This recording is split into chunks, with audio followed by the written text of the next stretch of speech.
একটা গল্প বলি। মহারাষ্ট্রের রোশন সদাশিব কুরে, তিনি একজন পেশায় কৃষক। তো তিনি ঠিক করলেন যে দুধের ব্যবসা শুরু করবেন।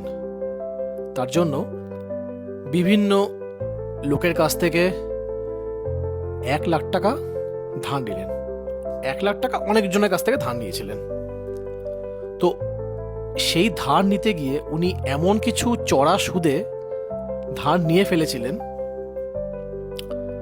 যার দৈনিক ইন্টারেস্ট 10,000 রুপিস হয়ে গেছিল।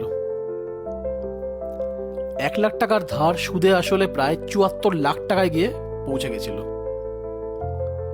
তো এবার যা হয়, উনি পে করতে পারছেন না, বাড়িতে পাওনাদার আসছে, নিত্যদিন গালি গালাজ হেনস্থা শুরু হয়ে গেছে। নিজের ট্র্যাক্টর বিক্রি করে দিয়েছেন, নিজের বাড়ির জিনিসপত্র 2 হুইলার সেগুলোও বিক্রি করেছেন, আত্মীয় স্বজনের থেকে তোমার গয়না নিয়ে সেগুলোও বিক্রি করেছেন। তারপরও সম্ভব হচ্ছে না। কেন হচ্ছে না? যে গরু কিনে ব্যবসা শুরু করবে ভেবেছিলেন, সে গরু দুটো ব্যবসা শুরুর আগেই মারা যায়। আর উনি যে ফসল ফলাতেন সেই জমিতে, সেই ফসলগুলো কোনো না কোনো কারণে নষ্ট হয়ে গেছিল। এখন উপায় কি? যে সকল পাওনাদাররা তাদের টাকার জন্য ঝামেলা করছিল, তারাই বুদ্ধি দেয় যে একটা কাজ করুন, নিজের কিডনি বিক্রি করে দিন।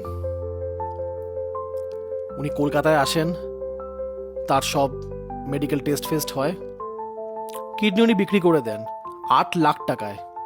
সেটা কোথায়? দেশে নয়, বিদেশে, কম্বোডিয়াতে। তো একটা কিডনি উনি হারিয়ে ফেলেছেন। অলমোস্ট 4 মাস হয়ে গেছে এখন। উনি এখন, ওনার বক্তব্য হচ্ছে উনি পুলিশের কাছে গেছিলেন, কিন্তু কোনো পুলিশ নাকি ওকে হেল্প করেনি। এখন ওই দরজায় দরজায় ঘুরে বেড়াচ্ছেন জাস্টিসের জন্য। এটা একটা গল্প হিসেবেই নিন, আর কিছুই না।